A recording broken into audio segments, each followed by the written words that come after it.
This storyteller is somebody else that I heard just constantly. You have to have them tell a story. You have to have them tell a story. Then I attended when the Inquirer did storytellers with the LGBT community. And Penny told her story. It was really beautiful and everything, and I just was like, I have to have Penny Tration here. Penny Tration is from the Below Zero Lounge, does the cabaret, and is just doing what we're doing here, building community in Cincinnati in a really beautiful and profound way. So can we invite Penny Tration up to share?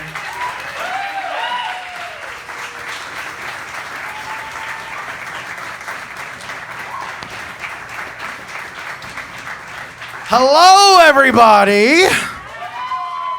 In case you didn't get the joke, I'm a drag queen, I'm gay, I'm fat, I'm bald, I'm Jewish. I've got every minority covered at this point. Most of them.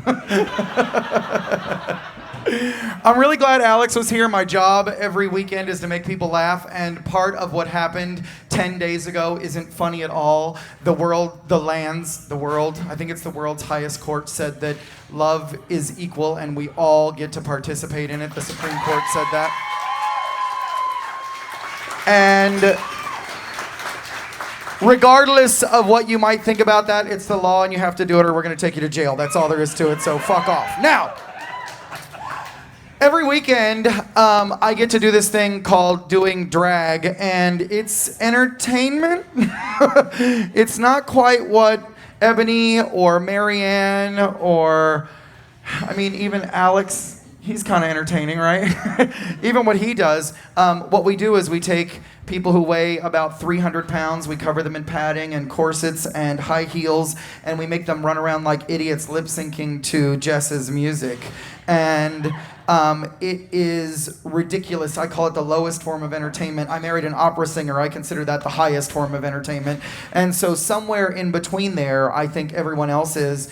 And I have told myself for the last 22 years, this is the last time I'm doing this, this is the last time I'm doing this, this is the last time I'm doing this. And the reason is because I can't walk on Sunday mornings. I have broken every floater rib in my body, and I'm just too old to drink like Joseph White does anymore. So I say I'm not going to do this anymore, and then something happens, like what happened with the Supreme Court, and someone will walk up to me and say, I laughed for the first time in 7 years since my wife died. It's a lesbian. Her wife died. She died of lung cancer, and she couldn't smile. And her friends insisted that she come out, and she laughed again. And I say, fuck, I can't stop doing this. Not because I need it, because I don't need it anymore. I haven't needed it for a long time. I tell everyone, I don't have a sob story. I don't have anything sad. I've never overcome anything. I was born into a family with very distinct European values. I'm the oldest boy. They loved me. They loved me nonstop every day for as long as I can remember. They taught me that they loved me. They showed me that they loved me. They cared for me. They made sure I had everything I could possibly need to be successful and happy. What they didn't do was teach me how to love myself. And that's a very interesting distinction. They said, I love you, I love you, I love you. And they forgot to, much like balancing a checkbook, they forgot to give me the tools to love myself. Luckily for me, they loved me long enough for me to figure out how to do it on my own. And when my father died of cancer, which seems to be prevalent, unfortunately, I thought for a moment, no man is ever going to love me the way he loved me, and now there's a piece of me missing. And what I missed that entire time was that he'd already given me everything I needed to take care of me and to love myself. And what I got from all of that was my job is now that I got it now, right? I don't need anyone else's approval. I don't need the Supreme Court. I have a loving husband. We were married in front of 250 judges, lawyers, attorneys, architects, and I guarantee you that any judge in America could not deny beyond a reasonable doubt that we are married people. I don't need this anymore, but what I do need to do is make sure that I give this to everyone else as long as I can. So I have to tell you all the time, Tony, I love you. And I do. I love you guys. And Until you can figure that out on your own, which you may or may not have, my job is now to tell you this constantly. I love you. I'm glad you're here. I'm glad you're here today. And love you where you are, no matter whether you're an alcoholic, a drug addict, whether you're experiencing homelessness, you've been on television, or you're standing up at Cincy Stories telling your story. I love you. And until you find that place, I'm going to continue to love you. And when we started this place called the Cabaret, which is above Below Zero Lounge, I said, we can't just have another gay bar with another drag show. No one gives a fuck about another drag show at another gay bar in Cincinnati, Ohio. You should know there are 7 on Friday and Saturday night, and there is a drag show every night of the week. So if you want to be bored and go watch another horrible drag show, there's one every fucking night of the week. And I said, we can't do that. We can't do that again. What we have to do is pretend to be another drag show at another gay bar in downtown Cincinnati. And what we actually have to be is a community center. But we can't tell anybody because no one wants to be a member of the junior high school chess club going to the community center. We want to feel welcomed. We want to feel cheers. We don't want to feel like alcoholics. We don't want to feel like assholes. We want to be loved when we walk in the door. Now, I want you to know my job is to be mean to people constantly, all night long.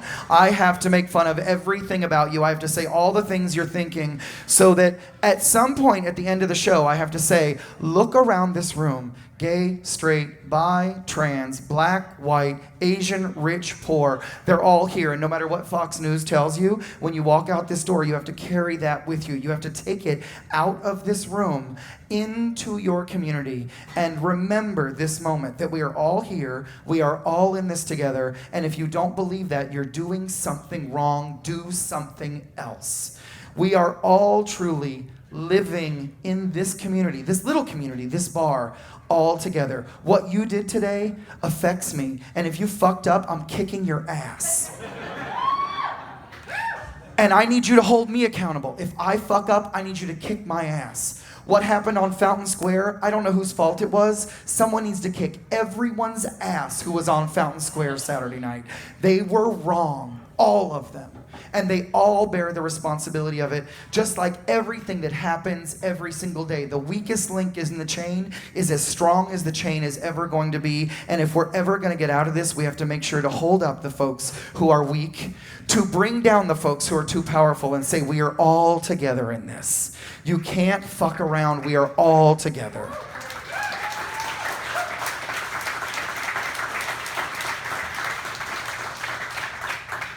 That lady who walked up to me at the end of a drag show when I'm standing there, mostly looking like a dude again with a 5 o'clock shadow. I've sweated most of my makeup off. I look like Patti LaBelle after a concert. I don't look anything like Patti LaBelle, but I look like a really sweaty clown after a rodeo. She moved away and has experienced homelessness. She can't find herself. And she lives now in a hotel with her daughter and now 3 illegitimate children and a heroin addict for a boyfriend. And she's taking every dollar she has to come back to Cincinnati this Friday because she said she needs to laugh again. I want to quit doing this so bad. It hurts. And when Tracy walks through that door, everything that has happened in my life has prepared me for that moment. And I don't want to give that up. As much as I know someday I'm going to be too old, I'm going to be too sore, I'm going to be walking around in drag with these tennis shoes on going, oh. We still have to do this because, again, everything that has ever happened in my life prepared me to be in this moment. I believe that. I believe what Marianne says, that everything happens for a reason. I stopped a long time ago asking what that reason is because I just don't care anymore. It doesn't matter what the reason is. This is why we're here. This is why you're doing what you're doing. You're 25. I want to smack the life out of you for being 25 years old and feeling old. Boop.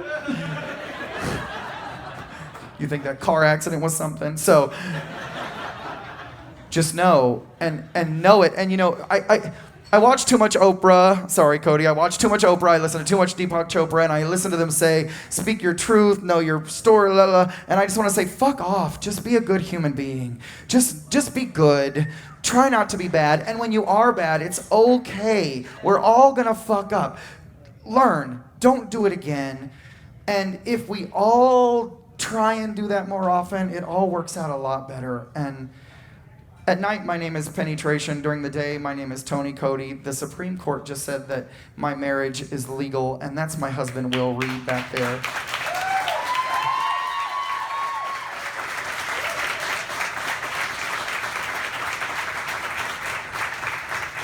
It doesn't sound like a lot because, again, we're so lucky. We've never had any trauma. I've never had to go visit my husband in the hospital and fight with a doctor to be able to see him. I've never had that experience. I can tell you there aren't too many people on this planet who would keep me out of a hospital room. There are a few drugs, but not many people. And, again, very lucky that what we get now, people talk about feeling like second-class citizens. What the Supreme Court just said was not only that our marriages are equal, but that we're equal. And what they told us is that love does win, and it always does. It may feel like the tortoise and the hare competition, but the truth is love always wins. And there is a quote somewhere that says, we could choose between love and hate is just too much of a burden for me, so I'm going to choose love. So my name is Penny Tration at night, Cody during the day. Thank you guys so much.